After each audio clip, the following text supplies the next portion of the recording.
এই বিডিআর যে হত্যাকাণ্ডটি হয়েছে সেটির বিচার নিশ্চিত করতে হবে। যদি বিচার নিশ্চিত করা না হয়, দেখছি আজকে কালকে কিন্তু অথবা এই ফ্যাসিস্টদের ভাষা আমরা সহ্য করব না। শাপলার বিচার নিশ্চিত করতে হবে। আলেম সমাজদেরকে ধরে ধরে রাতের আধারে রাজ্জাককে আমরা বলতে শুনেছি যে 2টার মধ্যে নাকি শাপলা সাফা হয়ে গিয়েছে।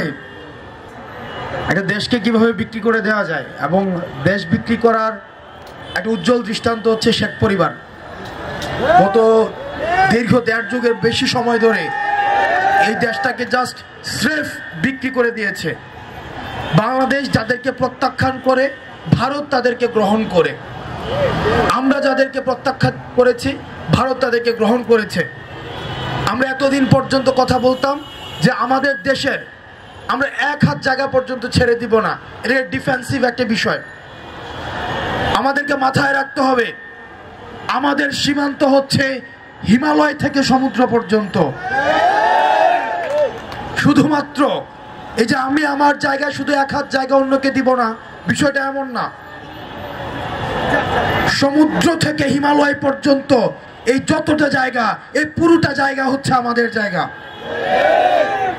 গত দীর্ঘ 16 বছর ধরে যে নির্যাতন এবং নিপীড়নের মধ্য দিয়ে আমাদেরকে যেতে হয়েছে, কোন শুয়োর শাবক যদি এগুলোর পুনরাবৃত্তি করতে চায়, তারা যেন মনে রাখে আমরা এই ফ্যাসিবাদের কাঠামোকে আমরা ভেঙে রাস্তার মধ্যে এসেছিলাম এবং যারা রাস্তার মধ্যে এসেছিলাম তারা এখনো পর্যন্ত রাস্তায় আছে।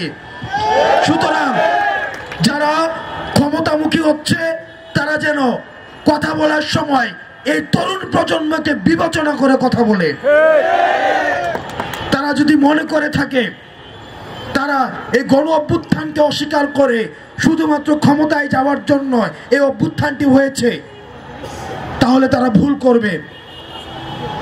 প্রিয় সহযোদ্ধা, আমরা একটি জেনারেশন কনফ্লিক্টের মধ্যে রয়েছি। আমাদের এই জেনারেশন কনফ্লিক্টটাকে আপনাদেরকে বুঝতে হবে। যারা আমাদের পূর্ব প্রজন্ম রয়েছে তারা ব্যর্থ হয়েছিল বিধায় আজকে হচ্ছে আমরা এই জায়গায় এসে দাঁড়িয়েছি। তারা যদি সফল হতো তাহলে আরেকটি 24 আমাদেরকে দেখতে হতো না।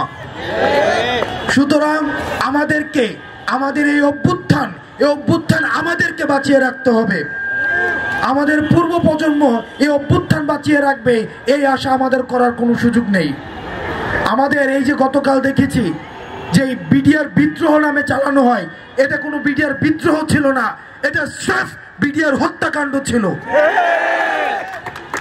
যারা এই দেশকে ভালোবাসে, এই দেশের সীমান্তকে ভালোবাসে, এই দেশের সীমান্তর মধ্যে যারা ডিফেন্স লাইন ক্রিয়েট করেছিল, বেছে বেছে 57 জন কে সেফ ধরে ধরে চুজ এন্ড কিল করা হয়েছে। আমরা জনগণের যেহেতু সরকার আমরা বলছি, তাদের কাছে আমরা জানতে চাই কার প্রেসক্রিপশনে যে কমিশনটি গঠিত হওয়ার কথা ছিল সেটিকে বন্ধ করা হয়েছে। খুঁজে খুঁজে এই বিডিআর যে হত্যাকাণ্ডটি হয়েছে সেটির বিচার নিশ্চিত করতে হবে।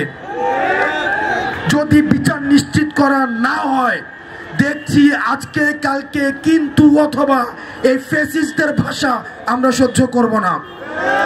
শাপলার বিচার নিশ্চিত করতে হবে। আলেম সমাজদেরকে ধরে ধরে রাতের আধারে রাজ্জাককে আমরা বলতে শুনেছি যে 2টার মধ্যে নাকি শাপলা সাফা হয়ে গিয়েছে। তাদেরকে ধরে ধরে তাদেরকে বিচার করতে হবে। যারা দিনের ভোট রাতে নিয়েছে তাদের বিচার নিশ্চিত করতে হবে। ফেলানি ভারতের তার কাটায় ঝুলেছিল, সেই হত্যার বিচার করতে হবে। বাংলাদেশের রক্তের কোনো দাম নাই। আমার দেশের রক্ত ভারতের তার কাটায় ঝুলে থাকবে, এই অপমান শেখ হাসিনা আমাদেরকে এত নিচে নামিয়ে আসছে। এই তার কাটা আমার ভূমির উপরে, এই তার কাটা আমার ভূমি হচ্ছে হিমালয় থেকে সমুদ্র পর্যন্ত।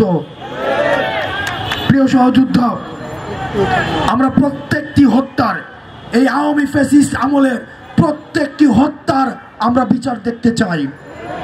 আমরা ইলিয়াসকে গুম করা হয়েছে, সিলেটের ইলিয়াসকে গুম করা হয়েছে বিএনপির নেতা। এরকম গুম, খুন, হত্যা, নির্যাতন, নিপীড়নের প্রত্যেকটার বিচার নিশ্চিত করতে হবে।